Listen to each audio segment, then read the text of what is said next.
My name is Gail Mountcastle, Executive Director of the Park District, and wanted to welcome you back and thank you. Start off by thanking you again for your time. We really appreciate it. So, we're going to dive right in. Before I do this, as a housekeeping thing, if we get 4 of our commissioners here, just like last time, we're going to have to pause and call a board meeting to order. So we'll just interrupt whoever's speaking and go ahead and do that. We have 2 here right now. So Mary Ann will come and give us that signal if we need to do that.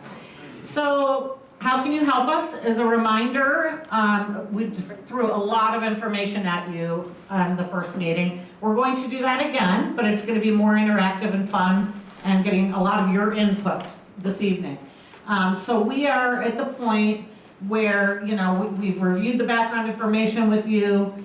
We're vetting the proposals, and that's including a lot of the information we've given you, but we'll be vetting those proposals this evening. And then the biggest thing that we want to walk out of here tonight is the what to share and test district-wide. And we're going to get into what that means. Actually, maybe Paul can talk to that right now about what does that mean, sharing and testing district-wide.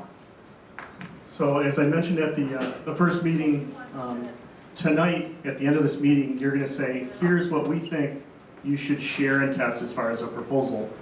And so then our mission is then to develop messaging in the form of multiple information mailers, updating the website, doing social media, eventually doing a mail survey, doing a phone poll.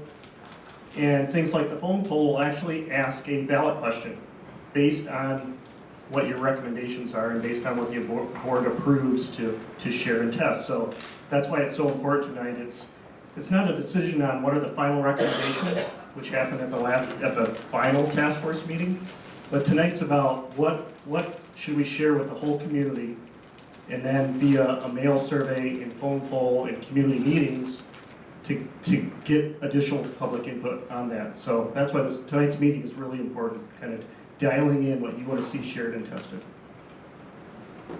Thank you very much. So then as Paul said, that's reviewing the community opinion research. That'll be the next meeting. And then the final recommendations to the board will be at the next meeting. We'll be asking for that in May. Outstanding questions and requested information. We're not going to go into detail of every single question that we have received since the last meeting. But I want to point out to you on your tables, we did, in the interest of trying to be green, we did not copy one for everybody, but we copied, there's on the tables all the questions that were asked of us and then the answers that we have. We also, I wanted to point out that Margaret Holler, right here, our public information and marketing manager, she's your conduit, of course, for communications. And she set up the Google Docs. And if you're having trouble getting into that at all, just see her about that. Because we're sending you, every time somebody asks us a question in between, we're sending everybody the answers to that information.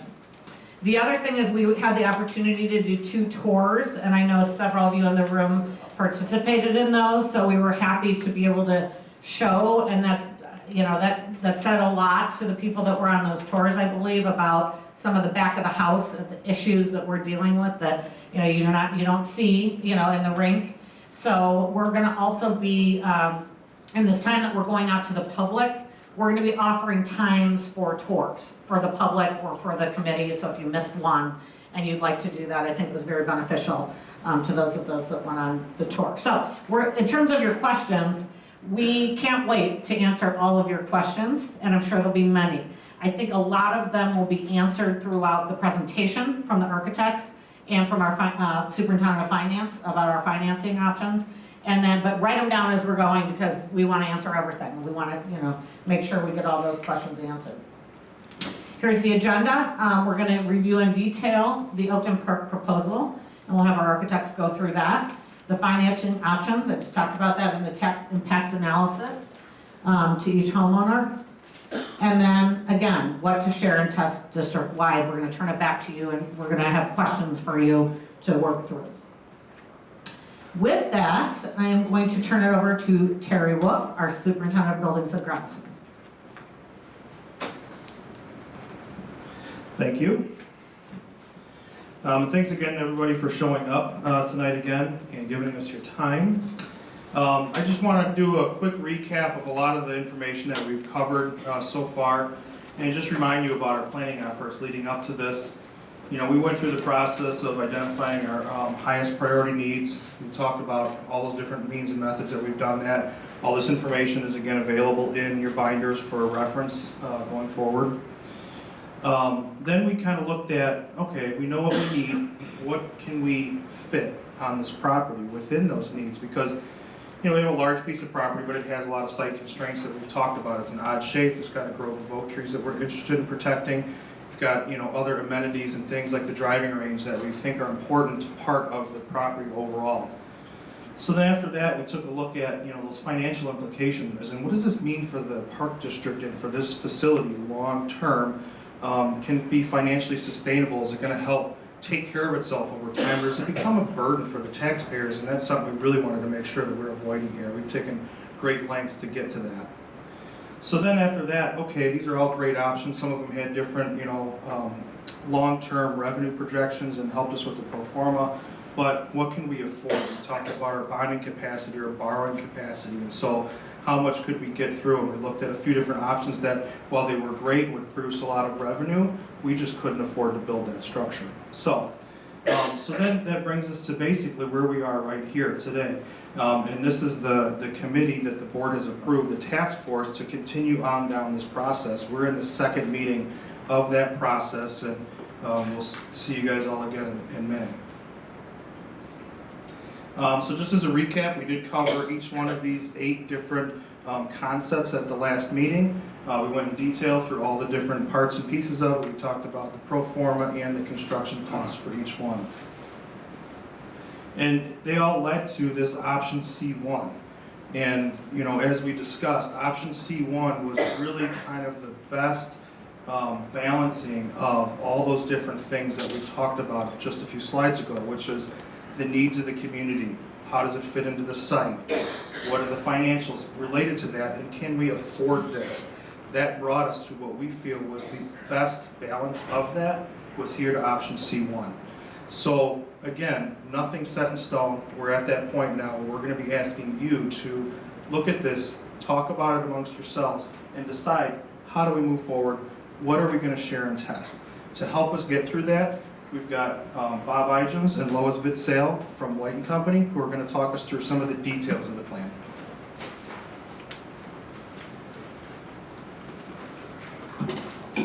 Great, thanks, Terry. So this is the exciting part for us. We're excited to show you the details and walk you through the plan. I believe you saw this initial concept during the first task force meeting, but we'll kind of dive into the overall details.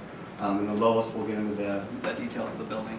So to begin, just to orient you with the site, Oakton Street, located to the south here on the bottom of the page. The Cook County Forest Preserve property over to the left as well. The existing ice arena located here with our expanded programming spaces to the north and to the south. Our driving range that will remain intact over to the west here. And then we have our passive gathering space, parking, access to the new parking lot, and a secondary access point here. So to jump into those details, we're going to go through a few enlargements that have some representative images, some inspirational ideas of what the site could look like and how it could function. So first, let's start with the passive green gathering space, which would really encompass the existing oak grove. I mean, that's the gem of the site. We want to maintain as many oaks as possible and really take advantage of those existing conditions. So there's, over on the left, representative images, kind of inspirational of what could be there. Those aren't set in stone. The style, the type, that's still to be determined, but wanted to give you a little bit of an idea of what that could be. So it's potentially a council ring or passive seating areas. Maybe it's an overhead shelter that could be rented for birthday parties or reunions. And maybe it's a shelter or a pergola, a trellis element. So just to kind of give you the idea of how that oak grove could be activated for passive space. Moving on to the trail system. Based on the overall survey, trails are important to the residents of Park Ridge, and they're important to the site, important to the district overall. So trying to provide circulation, both for exercise and access to the various amenities on site. There would be an internal, internal looping path shown in red that would be accessible to all the passive green spaces, to and from the parking lot, to the entrance to the building. And then also, in conjunction with the Forest Reserve, the Park District has begun conversations to collaborate and partner with trail connections to the Forest Reserve property to the west. And Bob, that would be available for bikes and... That's a good point, yeah. So walkers, joggers, bicyclists, opportunity to utilize that half-a-mile looping path. In terms of the overall character or the landscape of the site, as I've mentioned, the existing oak grove, that's key. Maintaining as much as possible and enhancing that area using native landscape around the building, within the parking lot, plants that are low maintenance, that have seasonal interest, and enhance the overall character of Oakton Park. With the infrastructure, so two key components with the parking lot. So we would improve the existing entrance off of Florence Drive, so that signalized entrance. It would stay in the same location, but have a separated entrance and then exit for left-hand turn and right-hand turn.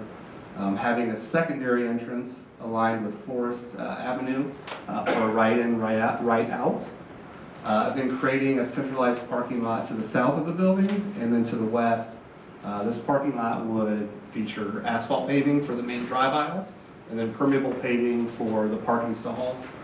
In terms of detention or stormwater management, in order to preserve as much open space on the site, keep the driving range, keep the trees, detention would actually be located underground, underneath the parking lot.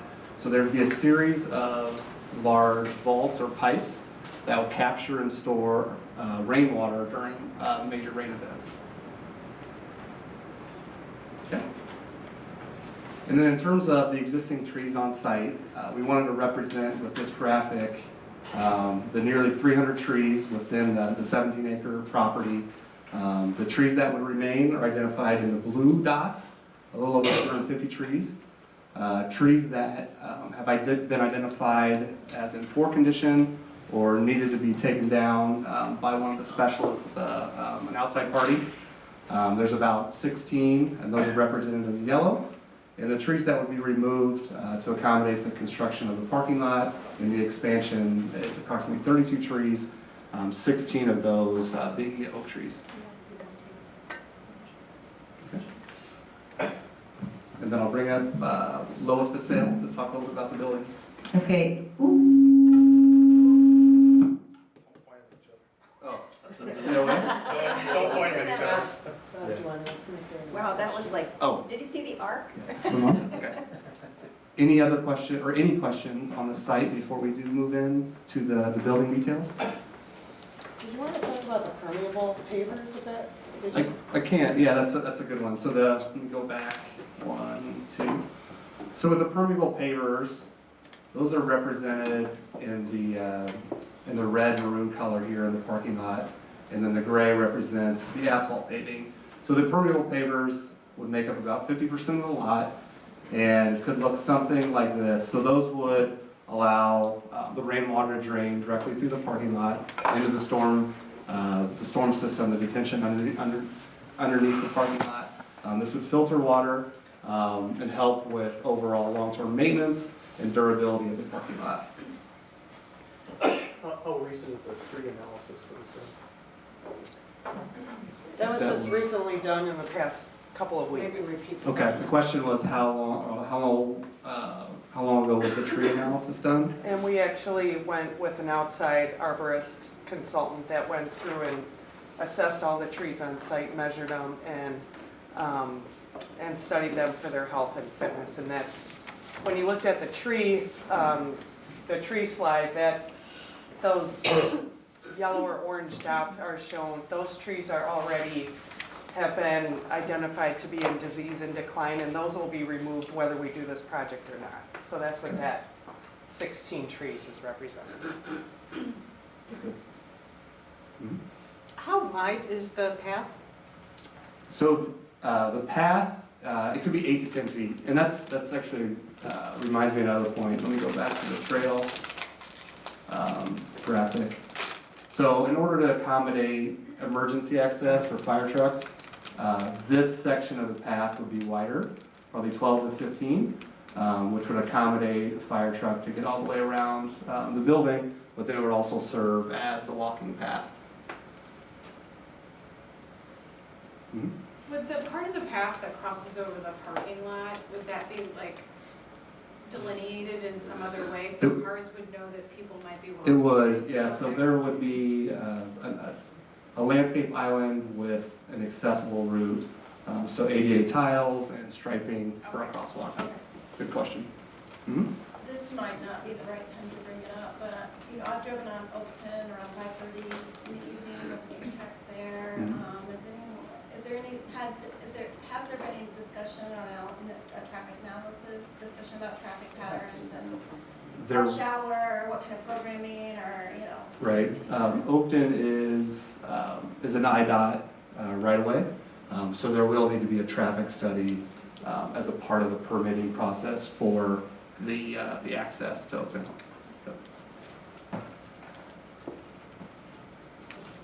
And everybody can see it's a 0.5 mile loop.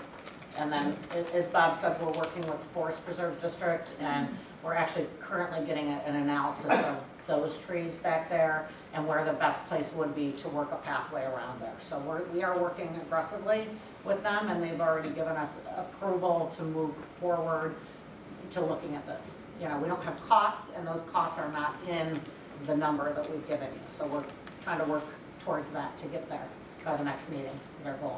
Correct. Cool. Mhm. If my bearings are correct, the salt storage is being taken out and all that stuff, that building Is- towards, Yeah, so the okay. existing salt storage is here, and the batting cage. yeah, okay. Mhm. And show them where some localized salt storage is gonna move to. This property here is Park District land with an existing small maintenance garage. So we've identified salt storage could be located there within a screened area.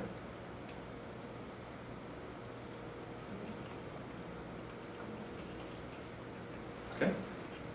Hey, turn it off before I kill everybody's ears. Just don't point it at her. It's on mute.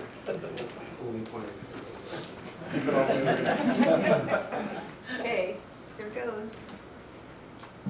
Okay, all right. I'm just gonna use that. We tried.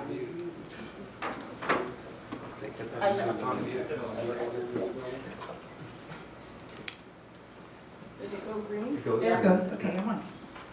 Okay, I feel like I'm going the wrong direction. Here we go.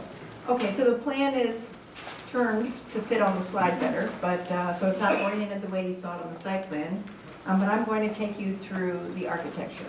So, the overall plan, here's the existing built ice rink right now. Right now, the current entry into the building is about here, and this is where there's the current two-story structure which accommodates the former swimming pool, locker rooms et al. And it's very, if you guys went to see the facility, you saw how aged the facility is at 51 years old. So the new orientation would come through a lobby that would serve both the ice facilities and the indoor turf facility. And the idea would be that here is located the administrative space and the front entry to the facility for staff to kind of man people coming in. And the major circulation would be to come through here to the new studio rink that would be added, or to go into the indoor turf. So I've got blow-up plans of each of the elements that we're going to go through to give you a little more detail on all of them. So the lobby. So this is represents a covered lobby. The pictures here are pictures from other projects to just show you the spirit of what we're thinking of in terms of the look and feel of the space. This has been sketches and concept design. Don't think the architecture is done. We haven't had the time or, the community support to go forward. So we're just doing enough to get you the definition of what we hope the project could be, and to be able to put dollars around it. So this would be a relatively high space with very durable finishes that could stand up to both skaters and cleats for indoor turf or whatever sporting events happen in here. We have, as I said, an open reception desk, so when you come into the facility, you know which way to go. Supported in the back by a relatively modest administration suite, because Park District people will be out in the facility, not necessarily at their offices. We have a skate rental place right here and skate storage across the lobby. Oh, I'm gonna blow that up in a minute. So the other point I wanted to make here is that these pictures here show a lot of transparency. So what we want to happen is we want you to come in the lobby and have some very great view corridors into both the ice facility and into the indoor turf complex.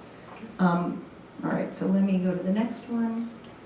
Opposite the lobby up here is a concession space, which here's a look at what a potential concession space could look like that could support just small meals or whatever snacks and coffee and chocolate, hot chocolate in the facility or whatever the programming wants to be for that. It can also serve as that warming kitchen or place to keep a cake for people using the multi-purpose room. This multi-purpose space is each about 1,200 square feet with a foldable partition, not unlike this room here, so that it could be used for very large events or broken into two for smaller events, but it's still sizable. In addition, will be doors to the outside, and we're hoping to put in an outdoor patio area, potentially with an outdoor fireplace, to actually make them more attractive, and so you can have indoor-outdoor events and another sort of passive recreation space for residents. The main restroom facilities for this facility will be here off the main building lobby, and will serve both the turf and the ice facility. And just an idea that if you know what the existing restrooms look like in the building now, this is quite an upgrade. Yes, sir. The 1,200 square feet for the multi-purpose, Yeah. how does that compare with the existing Olympic room? I think it's about double. About double, okay. Sorry, I didn't have that number in my mind. It's a good question. Yeah. Please throw out questions as we're going through. Yeah. We want to hear from you. And this is just sort of an idea of the multi-purpose room is on the outside so that it can have views to nature and just be accessible to the outside. Moving on into the ice facility. This ice facility, the best feature of all is that it has those wonderful large glue lamps. Obviously the ice is the best feature, but architecturally speaking, as somebody who's not a hockey player, I just am in love with the wood ceiling and the wood and the glue lamps. And our notion here is that we will deconstruct, it was originally built as an outside structure that didn't have any enclosure. So we want to strip away that outside wall, and we want to leave these open as an arcade. So as you're going into the ice facility, it's really going to celebrate the original architecture of the facility. And off of this corridor will be first a training gym that will be used first and foremost to training for extended programs for the athletes in either the ice or the indoor turf. And I believe the plans are to open it up to residents as well for times when it's not competing with on-site athlete training. Then on this bank here is a series of team rooms and coaches' rooms. So there's 3 coach and referee rooms, and then there are a series of team sports rooms that are shared restrooms and a single one that could be used for female teams so depending, it can flex depending on what the programming in the space is. Continuing on here, and I think there may be, so here are some pictures. The idea here is there's a pre-function space for the studio rink, and this is the main access. This picture here shows again, we want an open facility. They can see into the studio rink. The space could be used either sitting on benches, sticking your skates on, or could be a revenue generator where there's a party here and they can also use the studio rink. We have shared ice equipment and Zamboni spine between the two facilities so that it's more efficiently located with some storage ability. And a family restroom down here in case that's too long of a trek to get back all the way up the other end. Yes, sir? Yeah, about the storage, right now there's a fair amount of both hockey and speed skating materials, pads. And There is. things that are, and goals and everything else. Yes. Is that in that storage area, will that accommodate that? Yeah, so we have a full storage space built in that doesn't exist right now. And there'll be some mechanical units in here as well, because if you know the existing facility now, there's some big haunches. There's like 10 haunches on the building, which house many more mechanical units than are needed. So that will be scaled back, and we'll put some sidewall air handling units in here with storage for all the balance of the space. And there is never enough storage ever in any building, but this is proportionally a real leg up for the facility in terms of storage. Yes. Two questions. The Zamboni and ice equipment, is that the compressor refrigeration room there? Okay. Second question, where that storage and mechanical is at the top, that's the west wall of the building. How much room is there to build out further? Well, if you look at the site plan, Yeah, that's. yeah, there is a buffer space there. Because I was just thinking that could locker rooms be put underneath the bleachers there? Well, right now, the bleacher is not a brand-new bleacher, it's an existing bleacher, and I'm not sure that we could do that. We're not building new bleachers, this is a renovated space, it's not all new construction. The bleachers are on the other side of the I'm sorry? Yeah, it's the other side of the lake, the west side. It got flipped. Oh, Bleachers are now oh, I'm sorry. I'm forgetting we've done so many Just a schemes. thought. Yeah. Just a thought. Yeah. Something to be developed potentially as we go forward. We did do I'm sorry, let's move, we're going to talk about the bleachers later on. In the indoor turf facility, we have a 60 by 60 turf field. This was really studied by the Park District, and they came to this as the optimal size for the best bang for programming and flexibility in this space. We have some pretty generous buffers. We have a 15-foot buffer on the entry side to accommodate bleachers, and then we have 10-foot buffers on the sides, and a 7-foot buffer with another full-length storage facility for the turf side on this side. And this building is conceived of as a pre-engineered metal building. So it's basically a kit of parts where the steel comes out in one giant structure. In this case, the span would be this way. And I'll show you why when I show you 3 dimensions. So these bleachers would have like every 30 feet a piece of structure coming through them, and back here buried in some of the storage. But this is 60 yards is 180 feet, so it's pretty long. This is the existing bleachers. We have approximately, currently about 590 seats, although you can see they're bench seats, so that's fungible depending on how close you sit to your neighbor. The new plan would be to, in the space, to make them ADA accessible, which they currently are not. And our count is about 550 seats instead of 590. Staff, we've talked it over with them, and they feel that that's adequate. And there is also, as I said, in that arcade space, some spill space, or the end walls being very translucent. There's places for people to stand and watch. So we don't feel like the loss of that 40 count is going to be a detriment to the project. And here's those beautiful glue lamps I was talking about that I admire.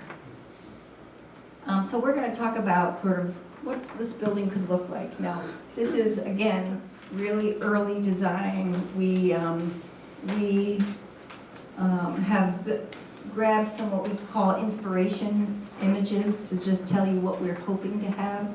We think of the outside of the building as kind of fire and ice. We want something warm, wood that's paired with the metal building structure, and with limited areas for glazing to create view corridors and bring daylight into the space. We're lucky right now that we have daylight overhead in the ice arena, and we have a budget to worry about. This is not an endless budget, and so the major palette will be metal, and then there'll be wood that's used where it matters, where the view corridors are the most, and where we can warm up the entries. So, and then in keeping with the original architecture, right now there's a very glassy entrance at the end wall in the over the balcony in the swim area, and we want to keep some of that glass, which I'll show you in a minute. So this is where I'm talking about right here. So right now, this is the existing rink. This is the new training gym right here with the locker rooms here, and this is the existing roof.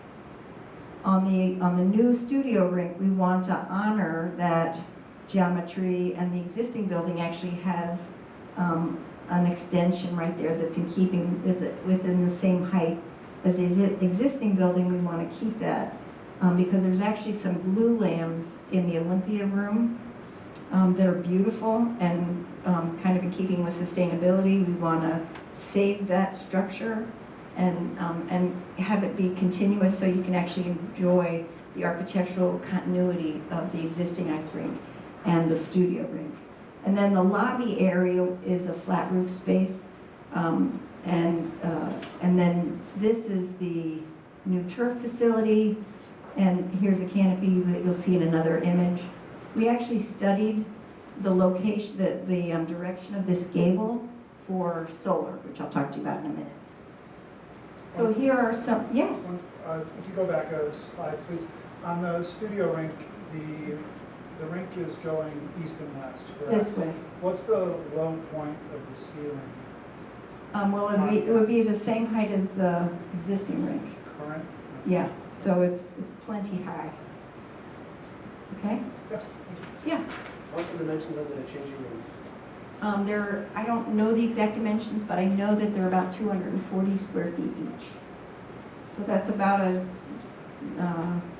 20 by 12. It's bigger than that. I don't know off the top of my head. We used some other facilities as a pattern language for those team rooms, feeling they were very comfortable based on their use at some other facilities. Interested to see the hockey team in Long Island. Okay. Space next time. Okay. So this is our first elevations of the potential facility. As I said, this is wood. It's likely that the back of this facility would be metal, right? Because we're trying to. This is like stage architecture where you use the materials where you can where they do the most. Here's the glassy end of the studio rink, in keeping with the existing facility, with metal corners and inset of wood. And we want to create some open corners on the turf facility, so that as you come up through to the entry, you're seeing inside the turf facility, and you can sort of see what's going on in there. And then this is that storage space, which we think is a great opportunity for signage that sort of says, here you are at the Oakton Sports Complex. And then we would propose to have some daylights overhead in the studio rink to continue that daylighting in the existing, that's in the existing ice rink. Here's a close-up of the entry with a canopy, so that when somebody comes and leaves their kids at the ice rink and they're all on the gaggle waiting for their parents to come get them. They can be in shade or they can be out of the rain waiting for the pickup. And this is a drop-off area that's on the site plan so the cars can drop and go park. Again, these are very conceptual, just to give you a flavor, not a full design. So this is the rendering of the existing facility that's 51 years old. And I wanted to answer sort of, how are we addressing our environmental stewardship in the project? And one of the most amazing things that you can do is give a new life to an existing building.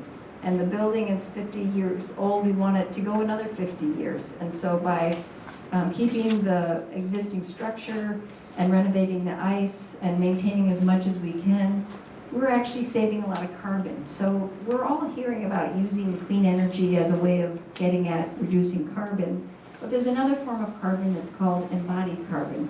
It's the amount of energy it takes to make new materials and put them into place. And the actual the calculation of how much embodied carbon it takes to put a building in is almost equivalent to 30 years of operating carbon. So by just keeping this building, respecting the heritage that it brings to the community and giving it a new life, we're doing an amazing thing environmentally. So this is that existing roof structure that we want to honor. And then there's glass that will be at a different place in the site plan, but we want to keep a memory of that existing facility. What else can we do? So fortunately, the state of Illinois has a really good energy code now. I remember 2009, if you didn't know, was the first year that we had an energy code that was adopted by the state. Before that, there was no energy code. You can imagine how my discussion with people for energy savings was kind of tough back then. Now we're pretty much the same level of energy use as Massachusetts, and we're close on the heels of, we're getting close to California. So energy efficiency is baked into our codes right now. And LEED certification is really achievable in this building between what we're saving and between what code will ask us to do in terms of energy efficiency in this building. So between daylight, between the site and the amount of green space, between the materials we can use, we believe that LEED certification is achievable inside the budget and we haven't added to the budget for LEED. We just feel that the building will lend itself to it. So we believe that's achievable. In addition, there is a grant that's available right now through the Illinois Clean Energy Community Foundation, which is up to $2 million. And the grant is specifically for net zero energy buildings. And so when we were looking at the building, on the turf building, we actually did a little solar study of how much solar we could generate and what the best orientation for the building would be in terms of net zero energy. Now, I'm not suggesting that we could make the ice existing or the studio rink net zero energy, because ice takes a lot of energy to make. But we could look at a net zero energy for the lobby and for the turf as a potential. And we believe that that part of the building could be net zero energy. We haven't even talked to the foundation about it yet, but if the foundation grants are still available, that there is up to $2 million. But that money is very carefully measured, and it's measured for additional investments in the building to make it even more energy efficient and to defray the costs of the solar and the infrastructure required for metering. So in the $28 million budget that we've been sharing with you, there's no cost for net zero. And our company has done 2 buildings with the grant so far that are, and actually a third that's under construction. And there's no base building costs. All of the money is being paid for by the grant. So we think it's a possibility for you, and we would explore that if the project goes forward.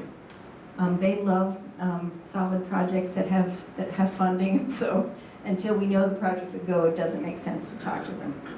The other area is that there is money available that you and I pay every month to NICOR and to ComEd that goes into an energy efficiency budget, and there's money available for energy conservation measures. And there's absolutely no reason for us not to pursue those monies. It's not $2 million, but if it's $100 grand, it'll help pay for something, right? So we will help the Park District pursue that money.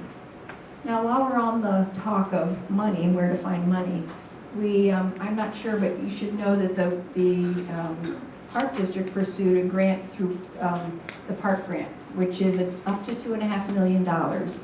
And that was a proposal around renovating the ice facility, right? Because we can't go and say we know we have a project here, because we don't know what our project is yet.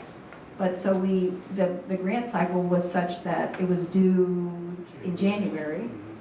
And so we said, what we should, the Park District said, let's go get it. And so we proposed a grant that would bring the existing facility up to ADA compliance. The Park District would renovate the ice mechanicals, and we would put an elevator in to get access to the multi-purpose room. The training gym was in it, multi-purpose room was in it.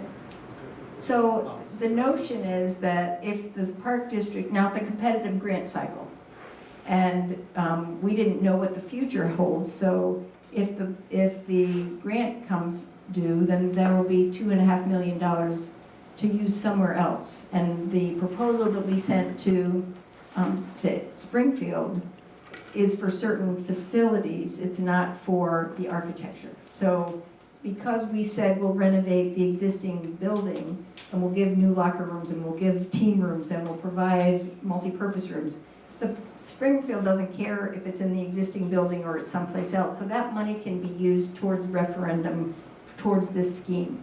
And it can be demonstrated that the same program elements are being met with those funds as in a scheme that contemplates some existing renovation. Is that clear? So we don't know what the timing is because it's Springfield. Last time they awarded, and it was 2 years later before anything was funded. So hopefully, before the referendum is called to question, that we'll know. But we couldn't really tell you that that's a sure thing, because there's a lot of park districts out there that are wondering, right? I think we need a meeting now. I Yes, saw the we number do. 4. Sorry, pause. Do you need the mic? Mary Ann. Take care of this. Okay. If you walked in late, we need to officially call the board meeting to order. We have 4 commissioners today.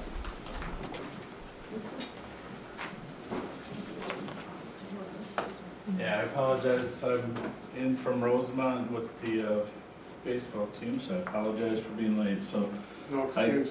I called to order the special board meeting of the Park Ridge Park District Wednesday, February 19th at now 6:55.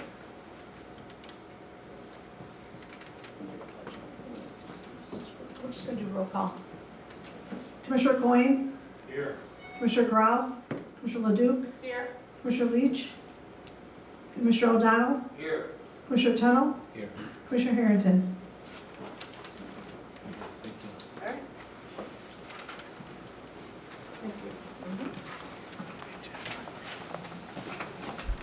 Okay, so I'm looking for the right toys.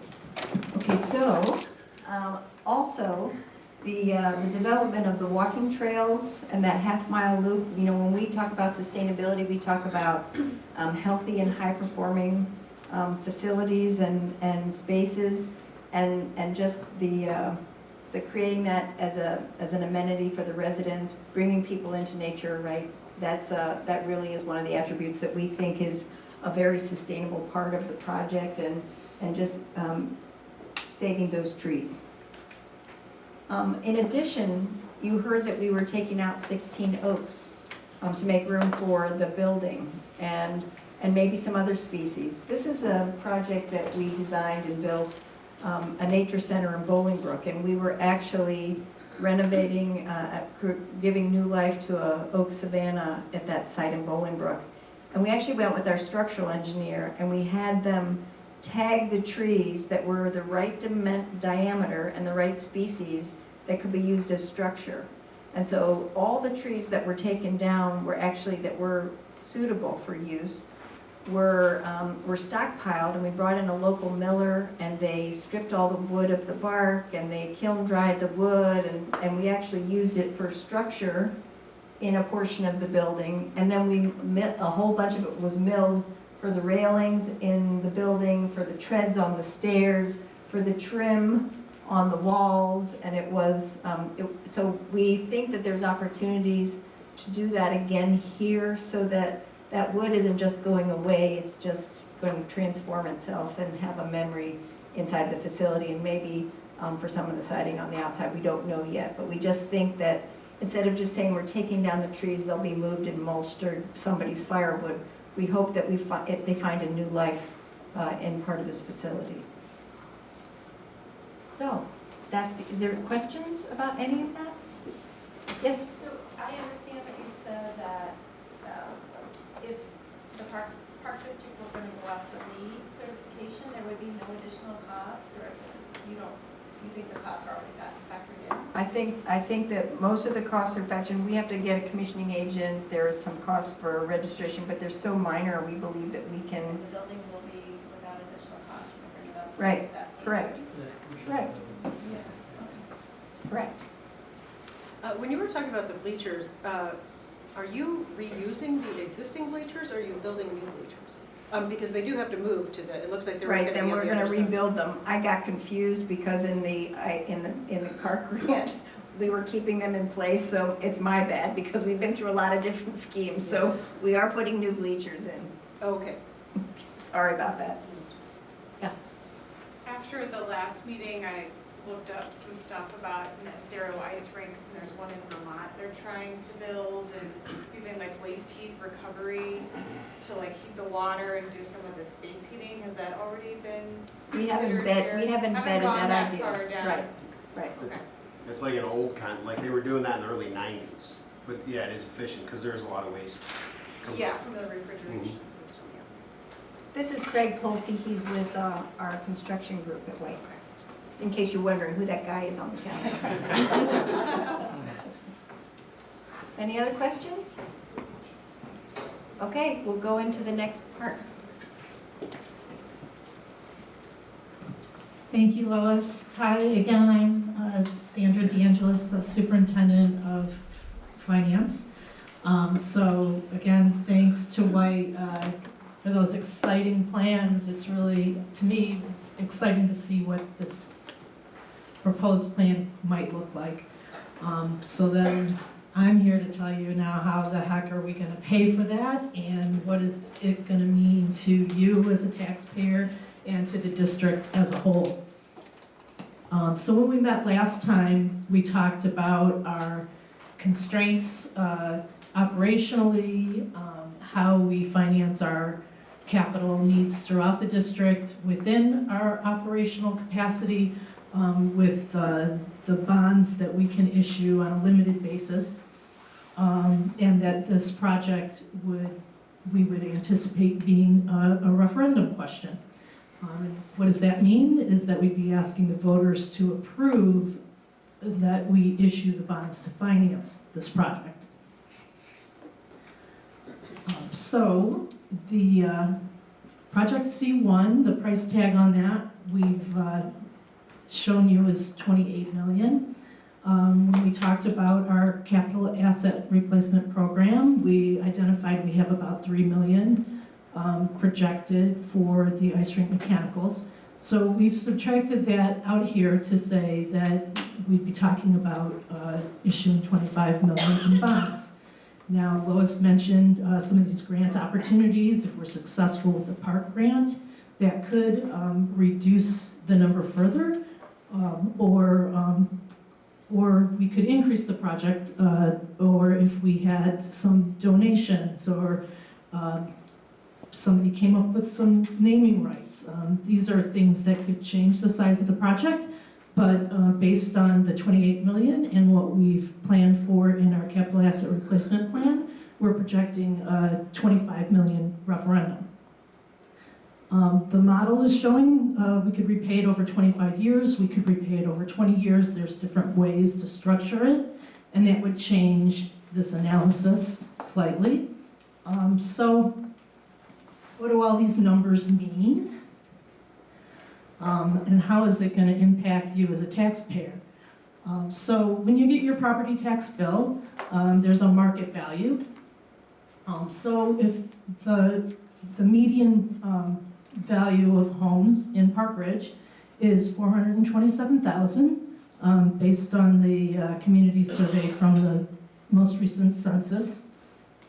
So the county then takes this percentage assessment and is 10%, and then there's this state equalization factor that is applied. And that changes every year to come up with what your EAV, that's the equalized assessed value of this median home. Then there's a homeowner's exemption. Some homeowners may qualify for different exemptions, but this is kind of the standard. And then after subtracting that, we're applying the 2018 tax rate to show that for a median value property of $427,000, the annual tax bill is about $11,200. And that's your total tax bill for all of the taxing bodies in Park Ridge. And as we talked about, I think last time, the Park District share of that is about 5.2%.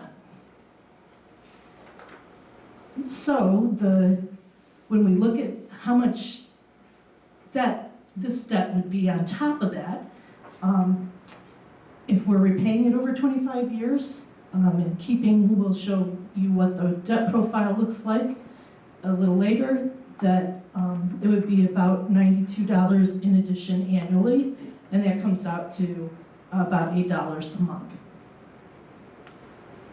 Yes? Just a question. So Sure. if the median home price is $427 and it's an extra $100 a year, if someone had $1 million home, could you say it's an extra $200 a year?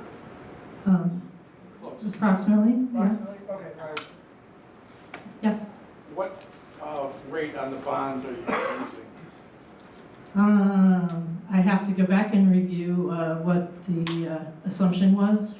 We used our financial advisors that put the estimate together, and they always, put a little bit of cushion. So, these are estimates. Are these going to be bonds that have an option of insurance for default? So when we issue municipal bonds, they would likely be insured. It would reduce the interest rate. Yes, I would expect so.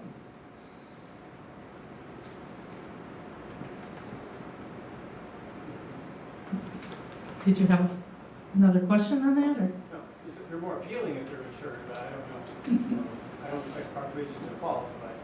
Right, but and we have a very high bond rating, but it's typical that municipal bonds, there'd be an analysis to see if the expense of the insurance was worth getting, that you get a low enough interest rate to make it worthwhile. That would be how it would be determined. Anybody else? What is our bond rating? AA+.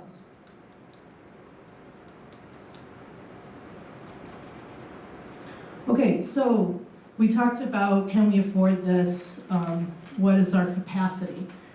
So based on the assumption of a 25 million bond issue, this is showing here that we'd be able to preserve some additional capacity. So we talked about EAV, equalized assessed valuation. So we have, and we talked about the limits on our principal and interest payments that we can make annually. We also have this limit on how much total principal we can have outstanding based on the total EAV of the entire district. So this shows how that's calculated. The top half is the total debt allowed under state law based on this percentage. And again, we're able to, with the 25 million estimate, preserve some capacity. And the bottom part kind of shows the limit of those limited bonds that we issue to finance the capital needs throughout the district, so that we would still have some capacity there. And as the principal is paid off, then that capacity increases. Any questions on this one? Yes? Are we taking into consideration debt still on Prospect Park and on Centennial? Yes. Yes. If I understand you correctly, so that's our capacity, that's our debt capacity. Currently. Currently, Mhm. and as you said, right, if we pay down principal, it will grow. And should the EAV of the district as a whole, if the property values increase, that top number then goes up, which will also increase capacity. Fair enough. The debt capacity, how is that impacted by the fact that you may receive outside funds? So let's use the example of if we're successful with the park grant. And we know about that before we decide to, should we all decide we want to go forward with this question, if we know about it before the board approves the question, then we could say, well, let's make the potential referendum question, get my number straight, 23.2 or 23.5 instead of 25. Thank you. I can't subtract in my head. Or if it's determined that there's a project element that we really now can move, we just want to add that on and keep it 25 million, that's another option. So that wouldn't be additional So it doesn't debt. have an impact on your debt capacity? Well, Outside funds. It's a decision, a strategic decision you can make to not use your full debt capacity because you are outside funds. Yes. But it does impact your debt capacity. Correct. Yes. Will fees be used to pay down any of the debt? So when we looked at the pro formas and we showed the surplus, we kind of look at it holistically, that we want to be able to, Tara's talked about financial sustainability as it relates to the facility itself. So we're building this thing, but it's going to have maintenance costs over time. At some point, we'll have to replace the roof. We'll need a new Zamboni. The ice mechanicals will have to be replaced. So we looked at it as those revenues would be sufficient. Aren't those part of the operating budgets? And so the operating budgets all come from fees, or do they come from the property taxes outside of the referendums? So at The three referendums. At the Oakton facility, all of the revenues come from fees and program costs, rentals. Because my only concern with this is if we're asking all the taxpayers to kick in for a new facility, that fees are accessible enough, or there are enough free days where the taxpayers are going to be able to get to use the facility, and not just the high-priced hockey and the exorbitant price figure skating and clubs being able to use it. I want, if we're all going to be pitching in for this, that everybody has access to it. Thanks. So I think that, part of the studio rink is offering expanded opportunities. We talked at the last meeting about some of the expanded programming. The proposed turf facility has a lot of potential for things like drop-ins. And, we've talked about the amenities on the grounds as well. So we hope that it's appealing to as many people as possible. Can I just chime in? I had a similar question, and what was loaded on the Google Doc is a spreadsheet, and it's color-coded, and it says affiliates, programs and free time. And you could look at the turf and the ice and the studio, and it was color-coded by and a time graph of when it would be open to the general public for rentals or something like that. So I don't know when that was uploaded, I just noticed it today. So, but Great. that kind of answered that question. Thanks. And it's something, I think that's a great kind of Sandra, thing that you guys can talk through in your groups. is that it? I think so, yeah. There's one copy in the center of the table. But if I could jump in really quick, I think a similar question was asked last time. We don't intend that we can't, because of our competition, because of this project, raise our prices to, we'd be sending people elsewhere. So we're very conscious of our price structures compared to surrounding facilities, and our budget was based on our current budget. So I don't even think we increased prices as part of the pro forma. Our fees are pretty low right now. I mean, Sean, what's the fee? It's like $9 for public stadiums. It's only about $9 or something. Public stadiums. Oh, no. Right, and we're significantly less than that. Right now for public stadiums, we have no price at all.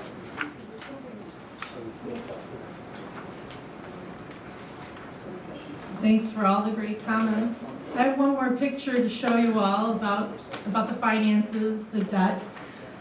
So when we met last time, when we talked about the principal and interest and our limitations are, we looked at kind of the bottom half here underneath this red line. So these previously issued bonds show this is really kind of the pool debt. So this kind of goes to your question about does this include all this other debt? So this is what it would look like with the referendum proposal. These previously issued, we talked about at our last meeting how we plan to issue the limited bonds going forward to continue to finance our capital needs throughout the district. So that's represented by these green bars here. The yellow is the referendum bonds that the voters approved for this project here. And this blue on top is what we're looking at as the proposal for the Oakton project for that median value of that $8 a month would be repaid. So does anybody have any other questions on the finances?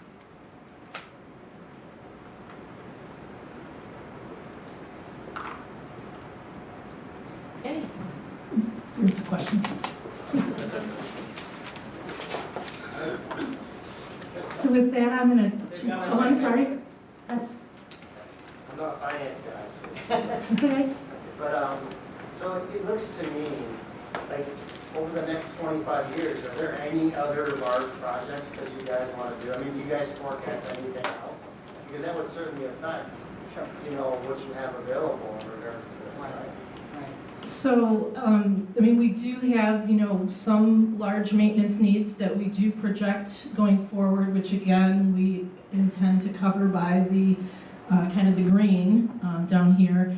And then if there is another desire to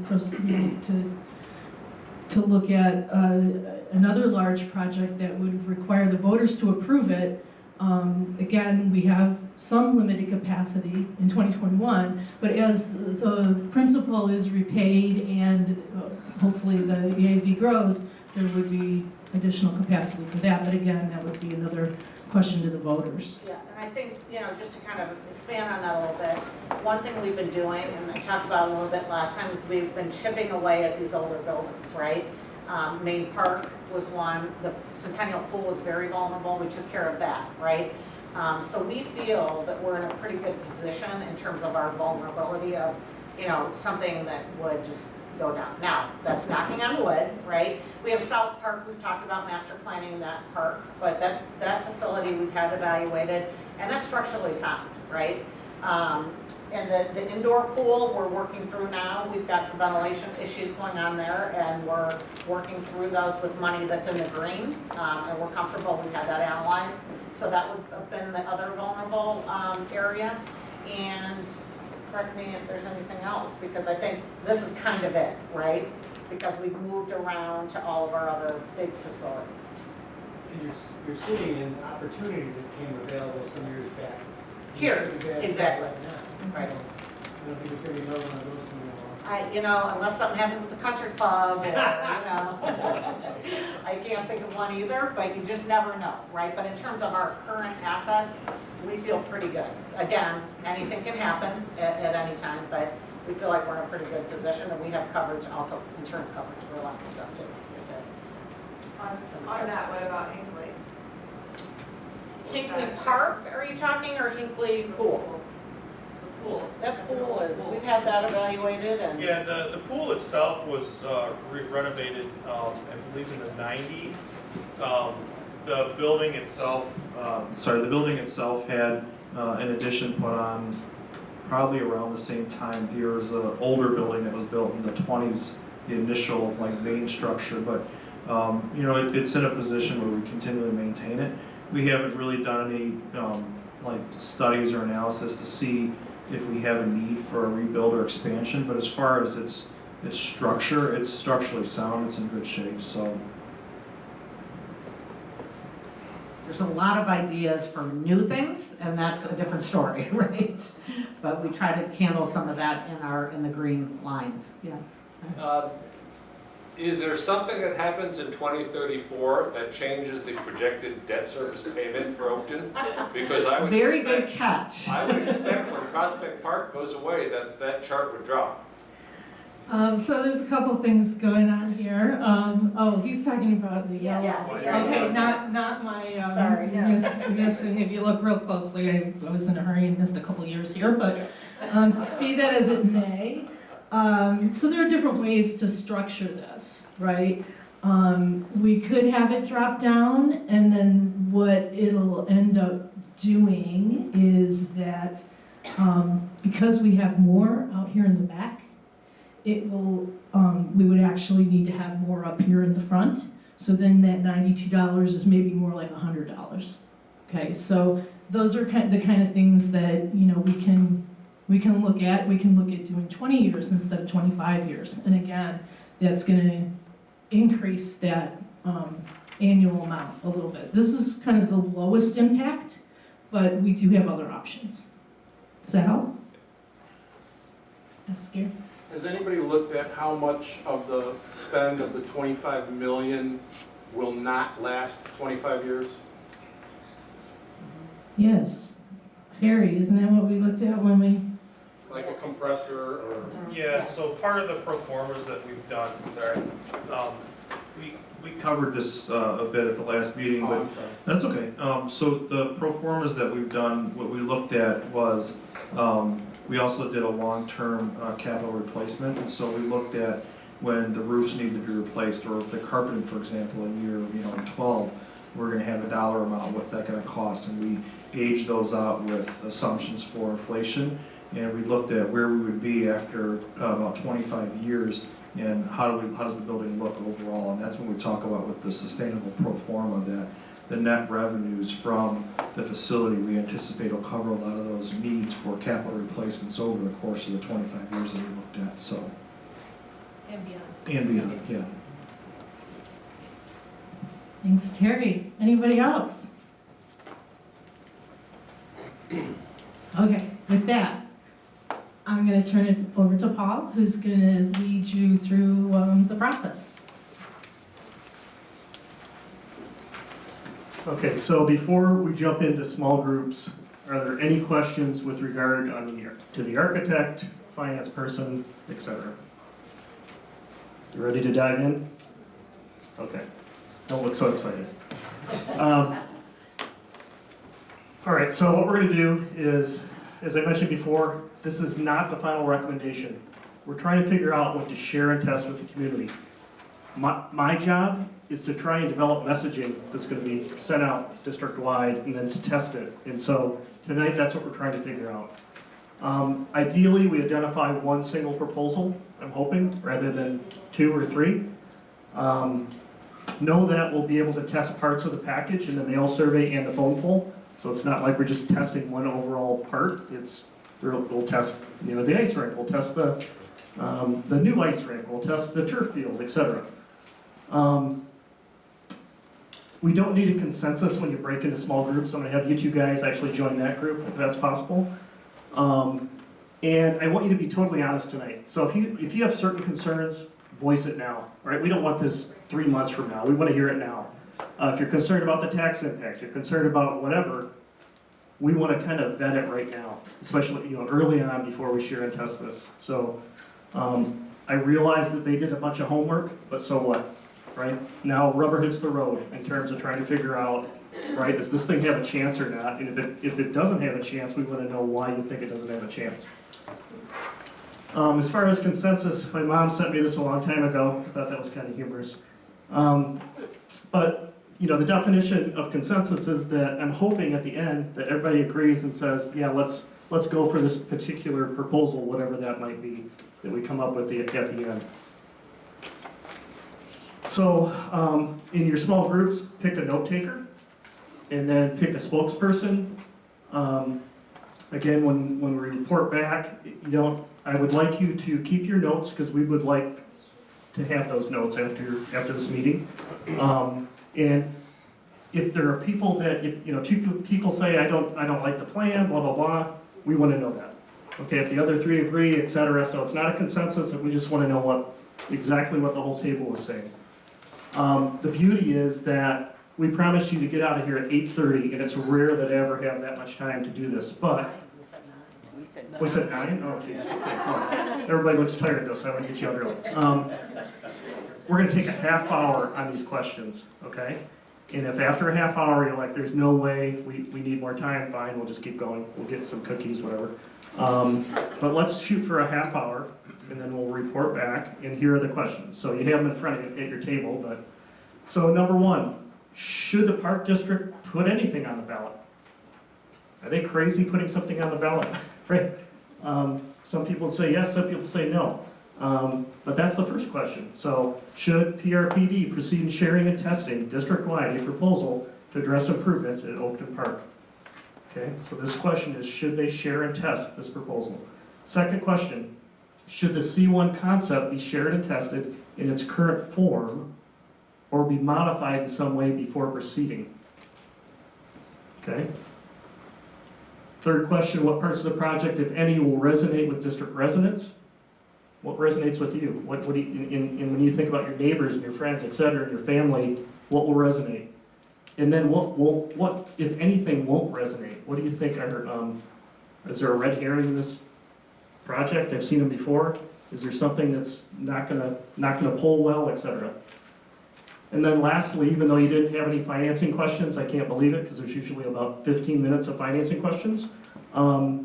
If you have any questions about the financing plan or estimated tax, that's that fifth item, get it on the table now so we can address that. If you're confused, the masses in this community are going to be confused, so we want to make sure that you understand it.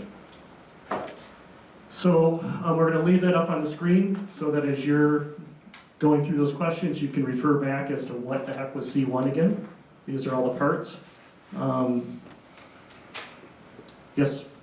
Just a quick question, because I've been trying to figure out about the specifics related to constructing and remodeling this big master plan versus small specifics that may be related to some of those check marks. Like, for instance, constructing the indoor turf field, I have issues about what happens going forward if the referendum passes and the community says they would like to have indoor turf field. When things get specific related to that turf field, how do I, as a task force member, be able to weigh in terms of vetting this project? I'm talking about crumb rubber specifically. I'm not a fan of crumb rubber. I know indoor turf fields are installed traditionally with crumb rubber, so as someone who wants to, vet this project, there's not a line under there regarding how that turf field will look, and I'm concerned about that. Okay, so as part of this vetting over the next half hour and beyond, things like that come up, mention it, okay? As far as answering specific questions,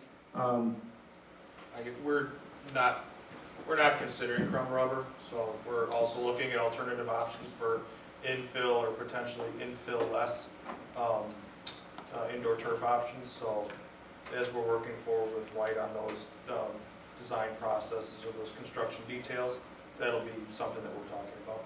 Is that something that does create a lead, check the box to say, something like that would, I don't know what the lead certification, specifics are, but I know this is, a rising concern regarding sustainability and health and. Right, well, we keep those things in mind, but there is no specific lead credit that says you can't be certified if you use the product. There are health product declarations and environmental product declarations that we ask for, but we try to avoid those kind of pitfalls in our specs to begin with.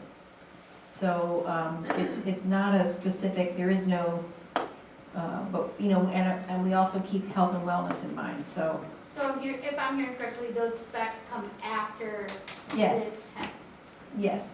There is a whole design process that has to be undergone and development of specs, and it's and it won't happen until after November. Right, and if it became an issue, then it would be needing to go to board meetings to contribute, comment related to that specific infill, if it were to be. If it were to be proposed, correct. Okay. And I think sharing it on early on, though, like you just did, right? In advance of even the referenda, I think is productive. But that's what I would say Yeah. to my Absolutely. neighbors and friends Yeah. about the Yeah. turf field, Absolutely. that it had not been decided yet when I was going for this project. Okay. The other thing is when you're meeting in your group, if you have questions and you have a question for staff or the architect, raise your hand and they'll get over to you right away. Yes, sir. Sorry, one other question, I probably should have asked this during the financing session, but just to kind of give maybe, at least myself, maybe others would have the same question, some perspective on that $92. What were some of the other tax increases on the other projects that you guys have done? Do you have a sense of that? Yeah. I feel like it's about half. I mean, if we look at the profile, and I was not here. Yeah, it was, but, sorry, my brain, there- 13.2 million was this whole project. Right, so it was So, approximately half of this, and they keep telling me that it was about a cup of coffee a month, so that sort of translates to about half. Depends of- where you're getting your coffee. Right. And it was also a few years ago too, so but I Right. kind of recall that it was about a cup of coffee at the time. Yeah, it makes sense with the cost, right? So each small group has its own consensus, but how do you guys know if, like, our group is 6-4, none against, and Yeah. one group is 4 and 3? Yeah. How do you take into account the whole task force? Because at the end, I'm going to ask to see if we can get to a consensus. Okay. But I can't hold you hostage, so what I'm going to do is, we're going to go as long as we can kind of hopefully narrow it in. And then it's a simple majority vote at the end because I can't hold you here all night. So, great question. Any other questions before you jump into your questions? First one, I hopefully is fast, but again, raise your hand if you have any questions as you get into it.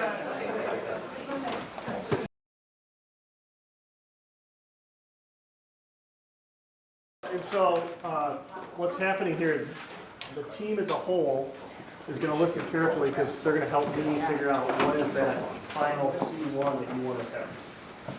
Okay. Because there's a lot of moving parts. Okay, yes. So let's just go through each question, 1, 2, 3, and we'll. Okay, so question number 1, should the Park District proceed in testing a proposal? We all said yes. Question 2, should the C1 concept be shared and tested in its current form or be modified in some way? I think there was some skepticism about whether people would want to pay for it, but we'll get into that later, but the answer was yes for C1.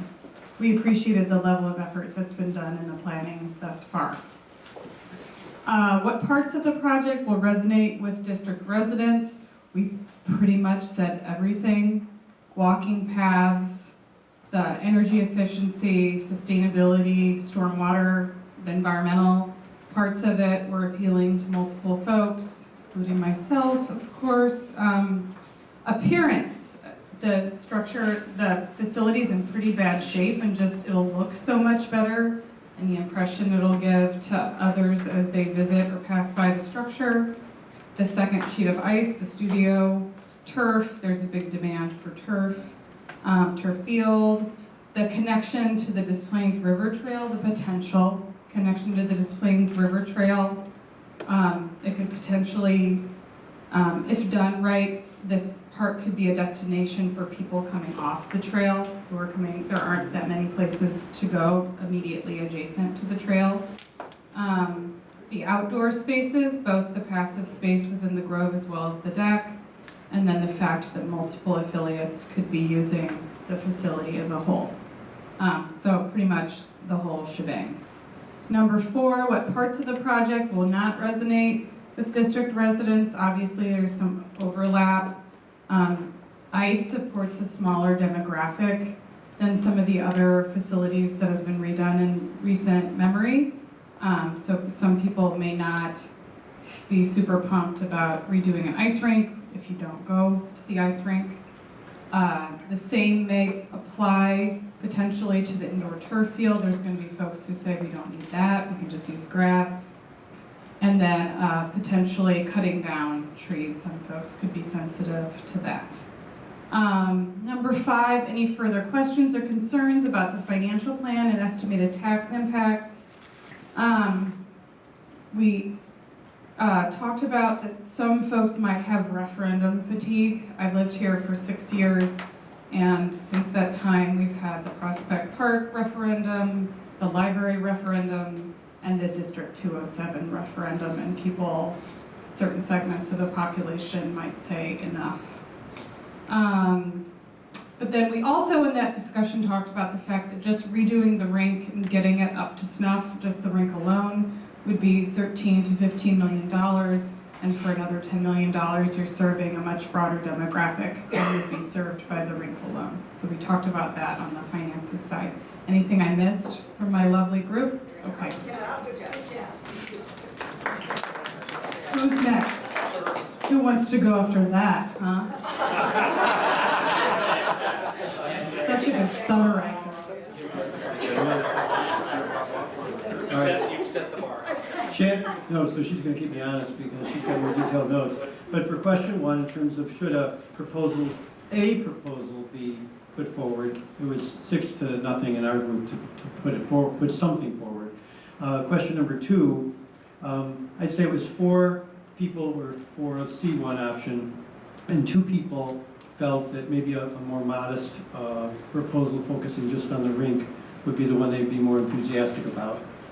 But all 6 would agree ultimately to let C1 be the one that was proposed.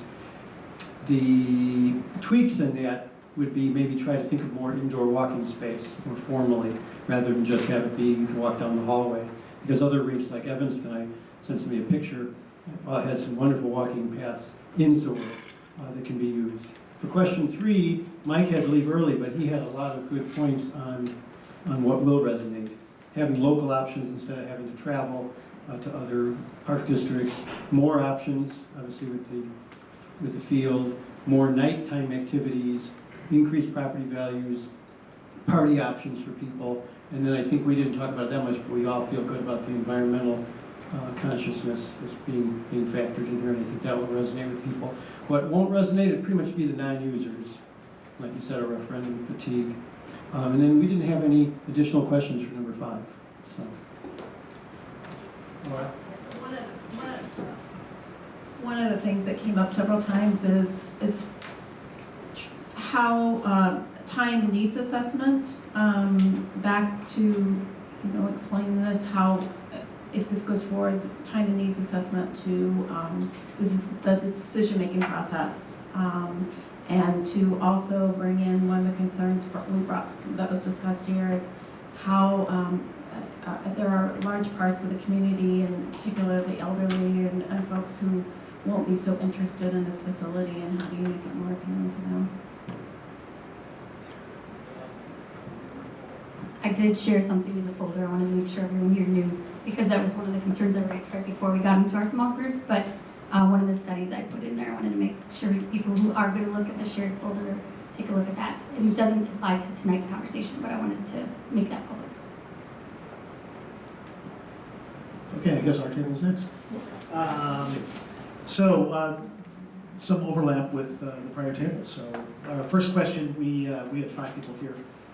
So we had a kind of a 4-to-1 split on that first question, but we definitely wanted to explore what the options could be district-wide. But the concern was that we really wanted to be sure that the district, in doing this exploration with the residents, be mindful of the fact that if we're going to be asking for money, we need to be exploring the fact that there needs to be options for people to get access to these facilities ongoing. So while year 1 it might be accessible, what about year 10 and so on? So how do those costs increase or not for residents so that we keep it accessible for those people that are paying taxes to support it? Second item. C1, what should we be putting out? We had a similar response as the prior table in the sense that we thought that having some inquiry as to not just C1, but we need to also perhaps represent, here's the baseline. We are committed and have to do an ice rink update. But we also have this other great option called C1, and it includes all these other great benefits and would benefit the larger community. Number 3, what parts of the project will resonate? Our table definitely, we've got some ice people here, we've got some tree people here, we've got some soccer people here. So we had a good mix, but we definitely think the options for the non-skaters will certainly resonate with the broader community. The turf opportunities are certainly going to be, in my mind, a bit of a game changer in the sense that it's going to offer some opportunities to both the local affiliates as well as the residents that just don't exist today. There was some concern, some suggestion to recommending that we have some sort of security, and I don't know if this was already in one of your proposals, but having security around the locker room areas and all that sort of thing, so whether it's cameras or something along those lines that helps protect the users of the facility. Things that would, what do we call it? What is it? Not resonate. Number 1, first and foremost, obviously, is going to be the fact that everybody's going to have to pay more money in their taxes. So how do we, everything else in your inquiry obviously is going to have to justify why it is that we're asking for more money. But I think part of that too is explaining how much might be asked and what the impact is going to be on an average family. The loss of trees, and then there's this concern about the type of turf that's going to be used. Probably should be addressed at some level. And then the number 5, questions or other issues about the financing.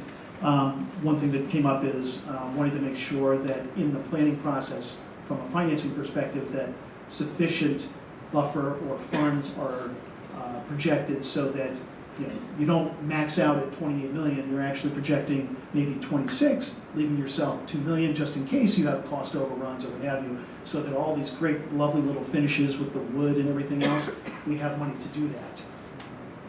That's it. Who's next?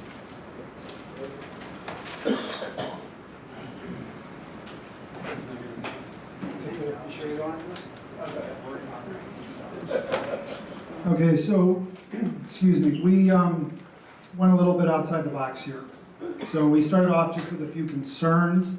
Number 1 was Prospect Park not leaving a positive taste in the community's mouths. This could be seen as a referendum for skating and youth sports, and what type of opposition are we going to get from the senior community? Removing the cages in the dog park could be seen as a negative. The R22 system obviously needs upgrade, and the outdoor fields, be it football, soccer, baseball, softball, aren't in the greatest shape, so why build a turf field and not focus on those? But with all that being said, number 1 is a resounding yes. Absolutely, we need to address Oakton Park. Answer number 2, we would slightly modify it. The locker rooms don't seem to be big enough. We had talked about on page 12 extending the locker rooms a little bit further. The possibility of eliminating a concession stand, just because a lot of times those are leased and they tend to turn over every 2 or 3 years, and that could be usable space in the facility. Also, could the turf be a little bit bigger? Is there anything that we can do to make it a little bit larger without going crazy expensive? Number 3, we thought this was going to be very group specific. The turf is going to resonate with the football, soccer, baseball, softball community. Ice, obviously, with hockey, figure, and speed skating. General residents, they're most likely going to resonate with the turf field, with the additional birthday parties or summer camp options. People are always going to come to public skate, and they currently do that at the ice rink. Now, there will be more hours available, so we're just thinking overall, the general public, the turf field would be pretty darn good. Also, the value of the homes are going to increase.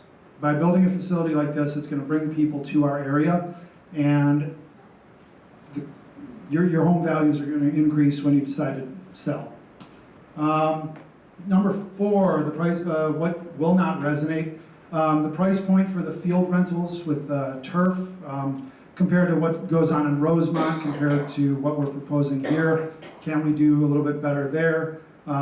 We're not really sure that this facility will resonate with the older active adult community, because as of now, there's really not much for them there. And then we just thought that the skate training gym the name needs a little bit of work, possibly a training area, and is that going to be accessible to anyone, or just skaters or turf field users, or can we open that up to everybody else? And then number 5, the only question we had was about taxes for residents who are currently on a senior freeze or who have a senior exemption. We know it's going to go up $92 for the $470,000 home, but for a senior, is that going to be less? And the question was answered. It's most likely going to be about half that. So, thank you.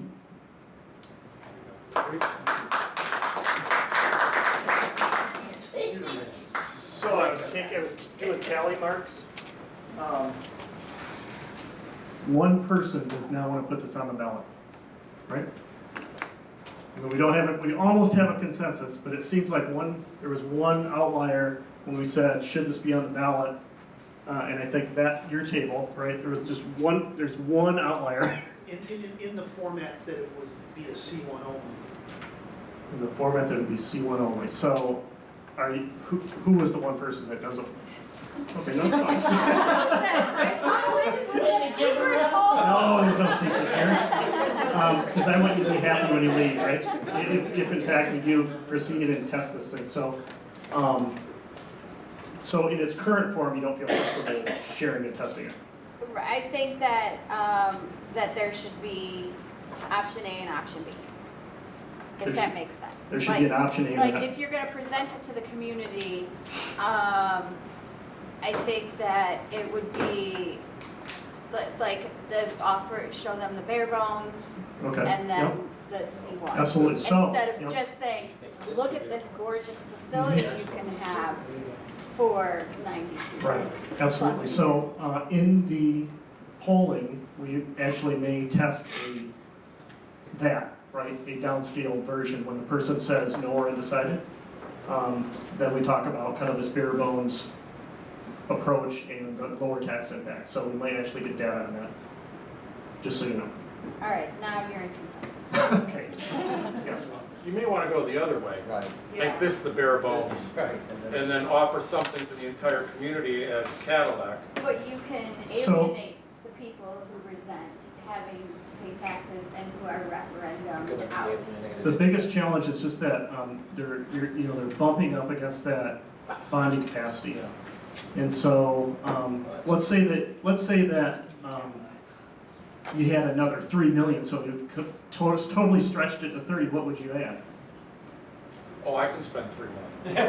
No, I know, but what would be an idea of what you would add? Oh my God, take any other group that we're not affecting, not getting a yes vote on for this, and give them something. A larger church. Gymnastics. Well, The party room, I mean, what else could that be used for? Could that be a yoga studio? Could that be, what would attract a senior over there?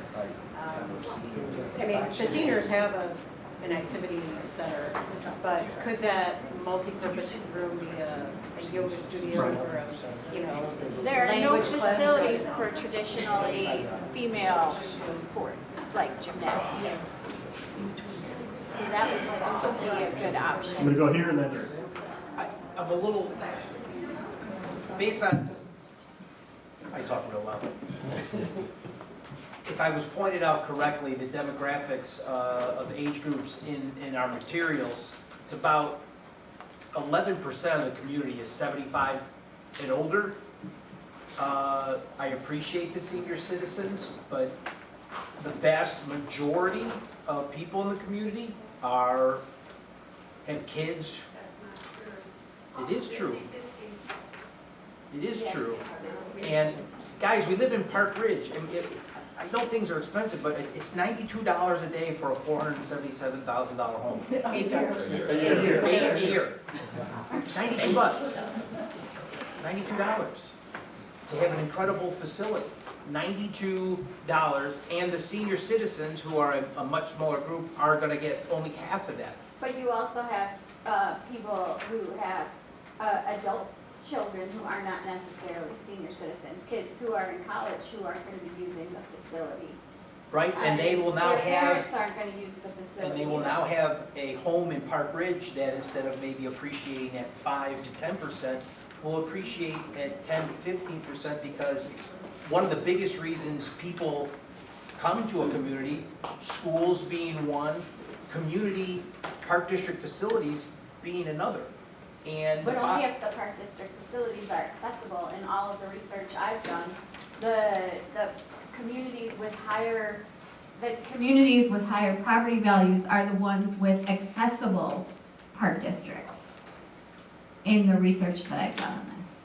And if this is going to be an expensive facility with very traditionally expensive sports, then there's a paywall, and it's not going to affect property values if the people on the properties can't afford to access the park district facilities that their property taxes are paying you're for. referring to one facility when you have the rec center, which is accessible. You have Centennial Pool, which is accessible. They're becoming extremely not accessible, though. The price for the pool passes has gone up. The program fees have been increasing every single year. I'm at the low end of the socioeconomic status here in Park Ridge, and there are a lot of us who have been priced out of the park district and can no longer afford to use it, yet we are still paying taxes for it. Can I say something really quick to that? You know, my kids have I don't know if I need this either, but my kids have aged out of the Main Park Leisure Center as far as preschool and what have you. I never go to the Main Park Leisure Center, no offense, Kathy. No, I don't either. I never go to the community center. There's a few other facilities we never use, and I have never ever batted an eyelash to pay the taxes for the other people in the community. I've never felt that it's gone up so much that we couldn't spare that for the sake of the other people here. So that's just my point to it. Can I answer the question, what would I do with the extra $3 million? Comes to mind that competitive electronic gaming is the latest and greatest. They're putting it in the colleges, it's becoming a sport. I think it's part of the package. Part of It's part of the first meeting. You missed that in the first meeting. Okay, well, see how smart I am? Not to call you out for not being at the first meeting, Mr. Epstein. But that is part of this proposal, and we plan on having that, equipping the turf for Virtual reality. Virtual reality, okay? And then we also plan on having movable equipment to have, esports, thank you, I was getting those two confused. Because we've also learned at every conference we go to nationally, they said if you build a facility without that capability, you shouldn't be building a facility, so we're listening to that as well. Just briefly about the fees again, the team here is very challenged each year with setting fees and looking at our competition and the surrounding areas. We're also very challenged with the increase, especially what we're gonna have coming up the next few years in minimum wage. Part of our analysis, we want the best staff. You know, part of our analysis each year is going, not only looking at fees, but seeing what other staff rates are. We need to remain competitive with that, and a lot of our surrounding communities are paying higher wages to seasonal staff, and we're trying to keep up with that. So we're definitely challenged, and you know, utilities go up, and we try and keep our fees as reasonable as possible and to make minimal increases when we can. And we're really gonna be challenged with the minimum wage in the next few years, because our seasonal staff we have hundreds and hundreds that, we look at that. Can we talk about walkers also? I'm gonna talk about 2 things. So 2 things I wanna clarify. The crumb rubber issue, I just wanna put that to bed, because we did decide that we are not going to be using crumb rubber. So that is a decision we have made. We understand the issue and we agree with it. So that's number 1. Number 2 is the track. We've spent a lot of time talking about a track. We have one at Centennial. Our issue at Centennial with that track is it's a membership facility once you get upstairs, right? So it's very hard to monitor if we just let people walk for free up there. So we talked about a track at this facility, and we are, as of today even, we were talking about how can we make it available in the turf area inside with the current footprint, and we think we can do it. Yeah, we can do it outside of programming time. So if we have a couple top classes, let's say during the day, during the school day, we can open it up for free because there's 15 feet, 10 feet, 10 feet, and 7 feet. So that's enough. You know, it'll be sidewalk, you know, by the time you have bleachers and everything on the areas. But it would be enough for a sidewalk type walking area that we can offer when we don't have programming. You know, we don't want to do it when we have a game going on, right? Or we've rented it out. But we certainly feel that that's a doable option. We did have the architects look at that because somebody from the group had sent that question. And it was, correct me if I'm wrong, it was $2.5 million to add a track upstairs, because you also have to raise the height of the building, right? It's not just putting in the track. So that is an option that we can certainly consider if that's a driving force. There's your $3 million. There's your $3 million, scary. And then it was, they looked at another option with making the building wider and doing it on the first floor. It runs into all kind of issues, mainly knocking on the trees and It comes right up to the driving. right up the driving range. Lose the path, lose the trees, there's just not enough sight for it. Right, so, you know, certainly that can be a question that we test. I think we should, because I think that's got some merit, and I would recommend at that point, it's a free track, right? And so that's how we solve that issue, because we won't have to deal with the membership issue that we have over at the fitness center. By the way, with the walking in the turf area around the circumference, it's about 7.3 laps to a mile inside that facility. Did everybody hear that? 7.3 laps per mile. And that one, just to clarify, that's not the 2.5 or the 1.5. That one would be within the cost that we've given you.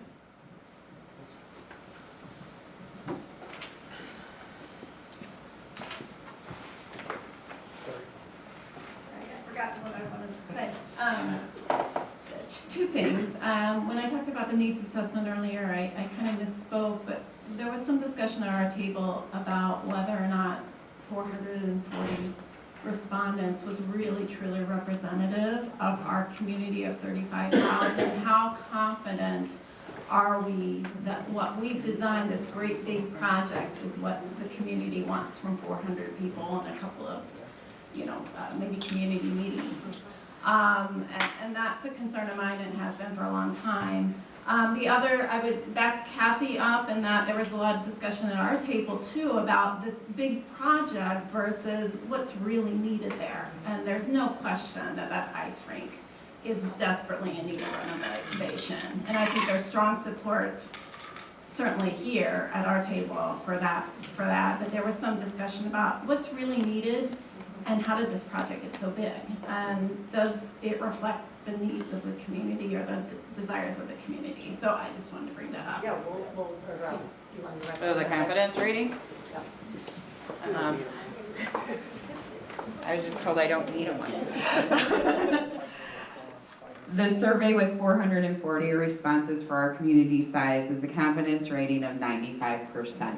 So it means doing the survey over and over again, your responses will be 95% the same within 4.4% of what that response was. And I probably don't need that microphone either. We're gonna bring. The other thing I think, just to point out is that survey is one data point, right? All this other information that we've gathered is part of that whole C1, right? So the data point of the survey is one point, and we will be doing another survey as part of the public process, right? So let's see what that says too. To answer the question about, agreed. I think everybody in here, especially if you've gone on the tours, if you use Oakton, it needs to, it's old, it needs to be refurbished. What we looked at with, the morgue is we're looking at the future, and we're looking at, for the park district, what's the next thing?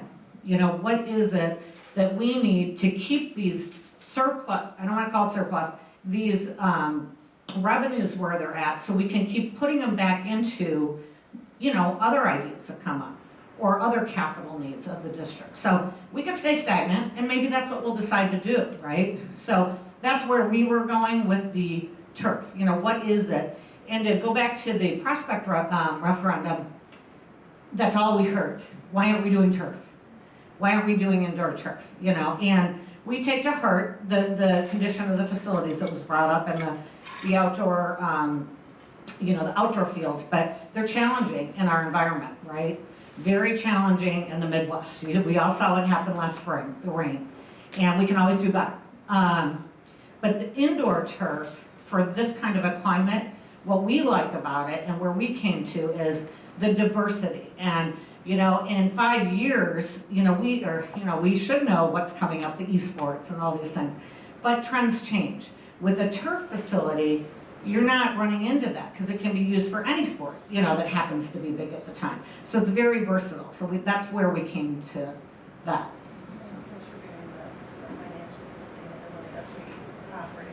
Oh, right, and all those options, those pro formas we went through, this one came out the best in terms of contributing to the financial sustainability of the facility and then the long-term capital costs when it came down to it.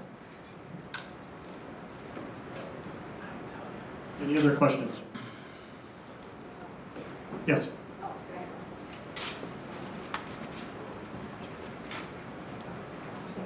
I just like to make the comment that when you do your survey, 400 or 500 people, make sure you ask how much you're going to get. And also, I would also recommend another survey for your affiliates, because if you don't have those people on board, if they are not there for you, and that means they're not going to turn out to vote. And a $28 million price tag is not going to float. So I would encourage you to, really survey those, survey your affiliates and ask them how much they're going to contribute to the campaign too, at the same time. Paul? The survey that we're doing with the task force, I thought it was in a representative sample. Yeah, so there are two surveys that will be done. A mail survey goes to every registered voter household in the district. It's not scientific, provides a general undertone of the electorate. The other survey that's done is a phone poll. It goes to a random stratified sample of those people that we know are going to vote in the November 2020 election based on historical voting records. So they use a process called perfect replacement. They'll exactly match the demographics of those who are going to show up November 2020. So the results of that, you can bank on it. The results of the mail survey are, again, just a general undertone. And with the phone poll, the goal is to complete 300 calls with a margin of error of 5.66%. But the mail survey is getting mailed to everybody, to every registered, right, to 13,000 households. So everybody gets to weigh in. We usually get 8 to 17% response rate on the mail survey. So I don't need to do the last slide, which was trying to get to that consensus, because we got to a consensus. And have you, oh yeah.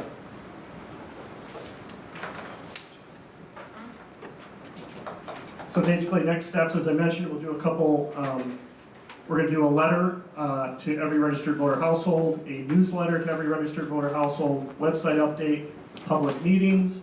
As we mentioned, we'll be doing tours, presentations. If there are particular business groups that you're involved with or other organizations that would like a presentation, please tell us. We'll be doing a mail survey, phone poll. We're gonna bring all this data back to you on May 6th, and we'll go from there. Yes? Any electronic survey? So we've done that, yeah, so we're not gonna do an online survey. We've tried it with the mail survey before, we've given that option, and we get about 4%, and we've done it many times over the last 30 years. Primarily the last 10 years, and we just get such a low response rate. We also see people bragging about double dipping, where they will do the online survey and then they'll fill out the mail survey and then do that on Facebook and say they, kind of trying to derail everything. So we've really kind of just focused not doing the online. So tomorrow night, we have a board meeting. If you guys are sitting around with nothing to do and you want to see us again. We will be bringing this recommendation and what in the comments to the board. And then the board will also then be saying, okay, we're good with this, go out and test it, right? And do all these things that were on the last slide. We have a list going of meetings we're already coming to, but if you have any that, in mind, we want to go and talk to everybody, right? And we will, just to share the information and to get the best feel from our community. So email Margaret if you have community meetings. Hopefully we've got most of them, and we're reaching out to people. So anything else that I need to mention? Did you want anybody to present? Oh, if anybody's willing, and if not, I'll probably ask one of my commissioners to chime in that's here as a non-voting member. But if anybody would like to come tomorrow night and give the board the presentation, like what their, the recommendation is, just see me after. If not, we'll communicate it for the group, or come and, be part of the conversation would be great. It's at the beginning part of our meeting, so you don't have to stay for the whole thing. And finally, Miriam, we have to close the meeting? Okay. Thank you. This is a huge commitment. I've said it many times, but we appreciate every one of you giving us your time and your input. So, and before we go, we have to do a formal closing of the meeting. Can stand up and do it. I move to adjourn the special board meeting. I appreciate everyone for coming. Thanks again. And any kind of questions that come up, I'm sure you'll have them. Just please let us know. We want to answer everything we can.